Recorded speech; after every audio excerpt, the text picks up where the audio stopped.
But do you miss her? No, I don't. Good, because she's dead. She went to a house that I know. She must have went to, get the money that I told her about. And she shot herself. Alright, Ruthless and by extension, Oval fans. For weeks, people have been wanting me to address this despite my episode reviews being super late. Jeremy, you got to talk about it. I'm like, well, how could I talk about it if I haven't watched the episode yet? But Tally's death from the Oval season 1, episode 8 or 12. It was during the first half of season 1. I forgot what episode. Her death from the Oval was finally addressed in this series. In episode 9, when the Supreme Elder Mother was telling Ruth about it, and then we find out Joan discovered this information when she was on the computer going online one day and saw the headlines about it. And then from there, Ruth told Andrew, who was in disbelief at first, but he started grieving. So what does this mean for the timeline? I am not doing another timeline video. That was just way too much the first time I did it. And I mentioned this in my episode review for, I think, episode 9 or 10. There really is no point in doing a timeline video. All I need to do is state different events that happen in the Oval and go from there. So Tally's death, for one, it took, what, almost 2.5 whole seasons of Ruthless to catch up to that point of the Oval. So, yeah. If you haven't figured it out, and I know it's confusing as hell, the Ruthless, despite the shows being connected, the timeline is wonky as all hell.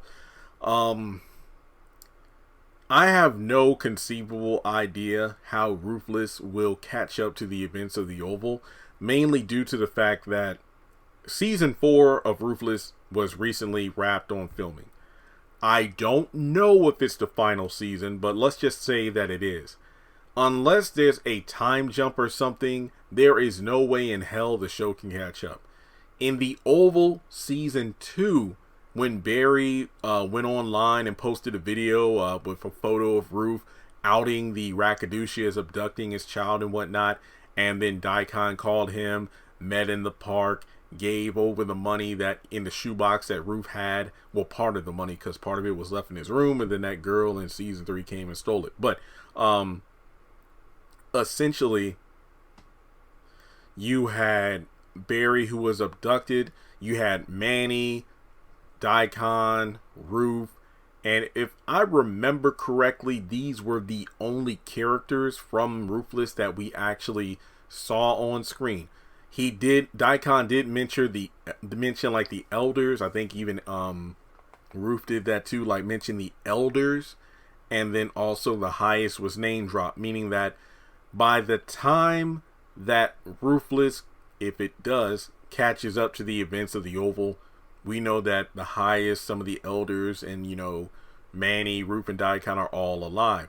Now from there, we know Barry was trapped at the compound. You had Richard, Dale, and Sharon come to try to save him, but then they got into their accident when they were run off the road.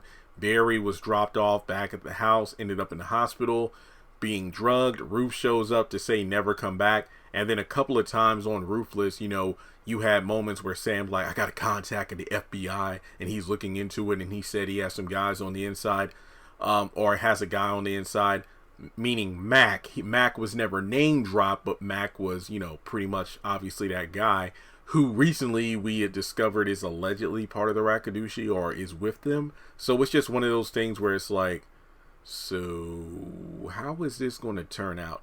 Now in the Oval season 4, Nancy will be going to the compound, but that's a whole nother thing in itself. So when that does go down, that's just yet again going to put the Oval far and beyond ahead of the timeline of Ruthless. So with that being said, Tally's death was finally addressed. It's way too late for it to try to make sense timeline wise, but regardless, the fact that it was finally addressed is good, so we can finally move past it. So that's really all I had to say about this particular video. Obviously Ruth took it hard, but I mean, she has to hold it together given that she's in deep right now and she's trying to figure out a way out herself.